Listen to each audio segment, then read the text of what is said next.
Hola a todos y a todas, ¿qué tal estáis? Os doy de nuevo la bienvenida a este no curso de narrativa para principiantes.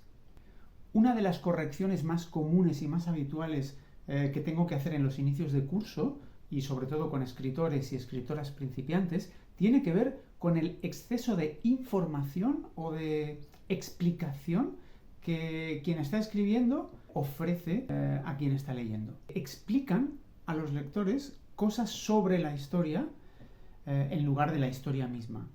Y esto, como ya os estaréis imaginando los que habéis visto los vídeos anteriores, tiene mucho que ver con la creencia básica, por supuesto, con la creencia de que decir directamente mi historia no es suficiente y necesito elementos externos. Con este ejemplo que tenemos ahora en pantalla, creo que vais a verlo de manera mucho más clara que con mi explicación.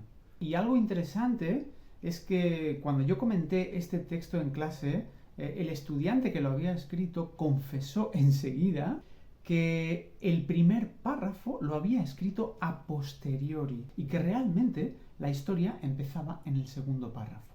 En el primer párrafo lo que este estudiante estaba haciendo era asegurarse de que al lector o lectora no le quedaba absolutamente ninguna duda de ningún elemento de la trama. Vamos a leer primero el primer párrafo. Dice así: corría el invierno de 1991 y hacía unas semanas me habían ofrecido un puesto de trabajo para el gobierno del Principado de Liechtenstein. Era solo para unos meses y Aníbal Fidalgo, mi jefe en Madrid, me dijo que no le diera vueltas, que aceptara, que era un chollazo. Que si las dietas, que si los horarios. Además era fácil, solo había que digitalizar unos documentos clasificados. En un primer momento pensé que cómo era posible que me dieran un trabajo de tanta importancia a mí, un chico con poca experiencia, joven y sin casi currículum.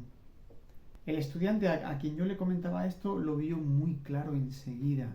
Enseguida se dio cuenta de que efectivamente toda esta información lo delataba como alguien inseguro que quiere asegurarse 100% de que nadie le va a malentender. Esto queda muy claro si leemos el segundo párrafo que en realidad él escribió antes, en el que él iba directo al grano, empezaba directamente a contar la historia, es decir, está pasando algo, algo está ya ocurriendo, no hay ninguna explicación previa y tú como lector te sientes en medio de eso que está pasando. Dice: Aníbal volvió del baño, había tardado mucho, pero como el vuelo llevaba un retraso de varias horas no me extrañó, y me alcanzó algo envuelto en papel de regalo. Lo abrí y era una corbata azul con listas diagonales blancas y granates, aún con el precio en la etiqueta, 4.500 pesetas. Llegamos y vamos directos a la reunión, me dijo. No te preocupes, ya sé que no sabes anudártela, ya te la pongo yo en el taxi cuando lleguemos. El retraso era por culpa del mal tiempo en Madrid, una ventisca con nieve que yo no había visto en mi vida en la capital, como si de golpe, antes de embarcar siquiera, estuviéramos ya al otro lado del viaje, en un Liechtenstein inhóspito de pesadilla. La gente se acumulaba en la puerta de embarque, y en todo el mundo y en todas las cosas, en el sombrero afelpado de una vieja que parecía que hubieran lavado a estropajo, en los tosidos demasiado sonoros de un señor calvo con ojos minúsculos que parecía esconderse en el ABC en lugar de leerlo, en el berrinche de un niño extranjero de dientes mellados que pataleaba mientras su hermano gemelo lo miraba como un zoólogo observa a un simio primitivo, yo veía premoniciones de algo y de nada precisamente bueno. De acuerdo, vamos a comentar este segundo párrafo.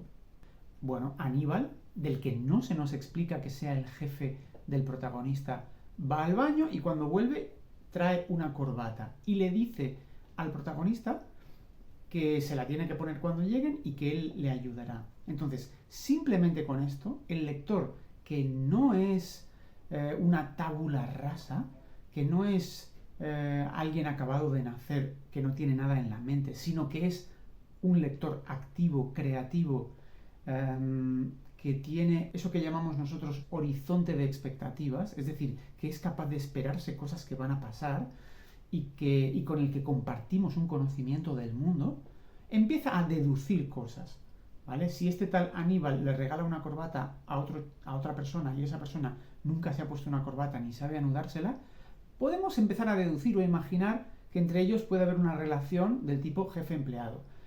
¿Estamos seguros? No, no estamos seguros, pero no hace falta. La literatura, la novela, no tiene que ir asegurándotelo absolutamente todo conforme avanza.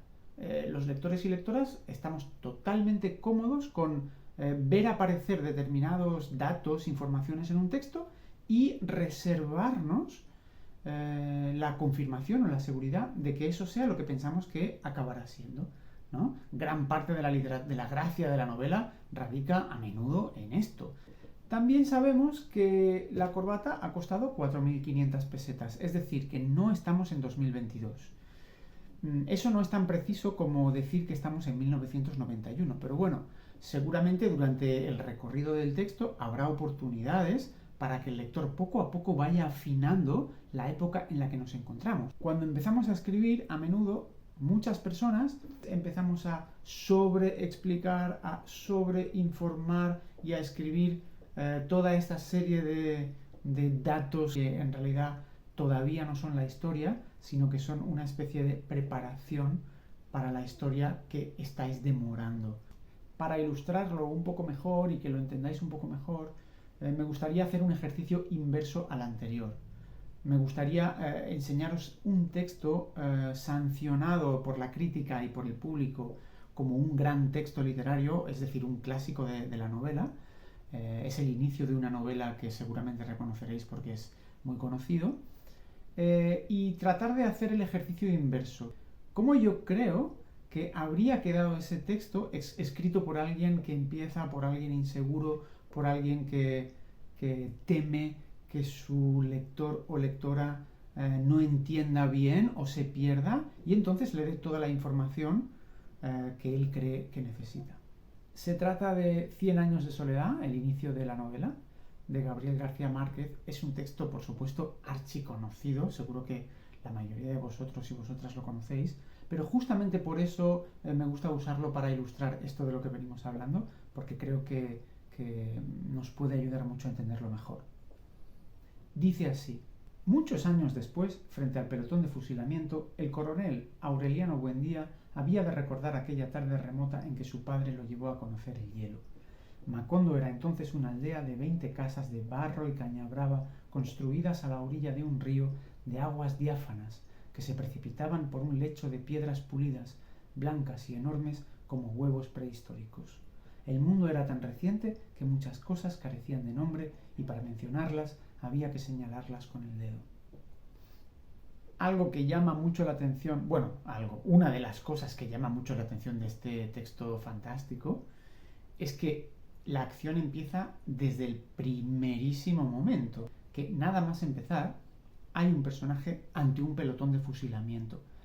Nadie nos está pre-explicando o pre-cocinando o dándonos información necesaria previa de nada. Ya está, pelotón de fusilamiento. Claro, ¿qué tenemos aquí? Tenemos en la primera oración de la novela, tenemos el final y el inicio de la historia, de esos 100 años de soledad.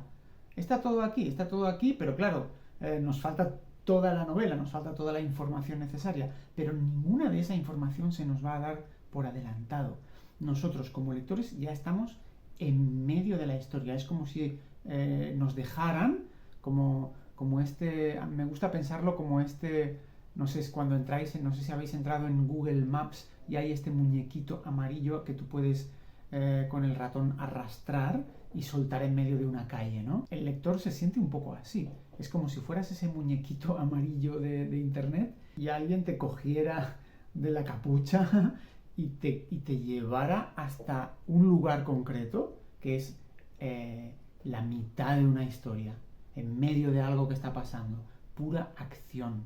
Ninguna explicación previa, ninguna información, no hay ningún autor que esté intentando darnos todos los datos que necesitamos previamente para poder entender la historia. No necesitamos eso, entendemos perfectamente, ¿no? Lo que consigue García Márquez con esto es convertirnos en lectores activos, lectores creativos. ¿Por qué? Porque nos empezamos a hacer preguntas y esas preguntas nos permiten seguir leyendo a la espera de las respuestas.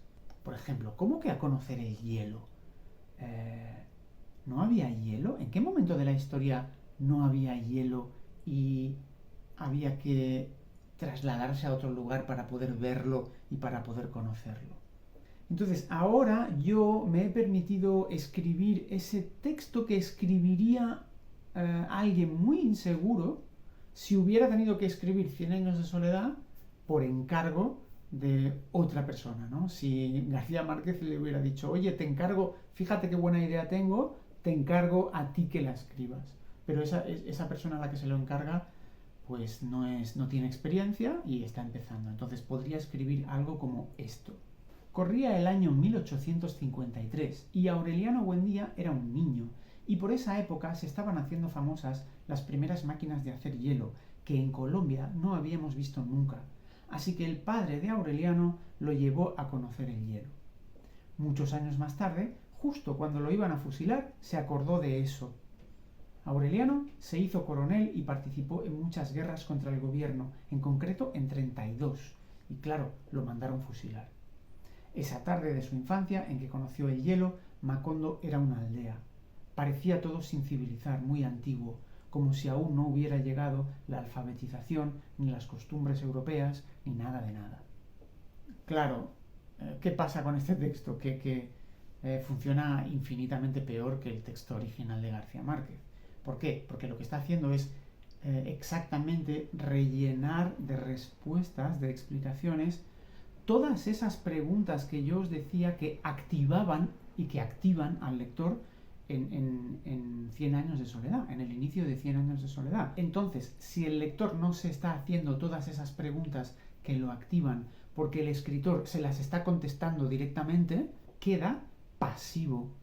Y claro, ¿qué está pasando aquí? Está pasando eso de lo que yo os aviso desde que hemos empezado esta serie de vídeos que pasa.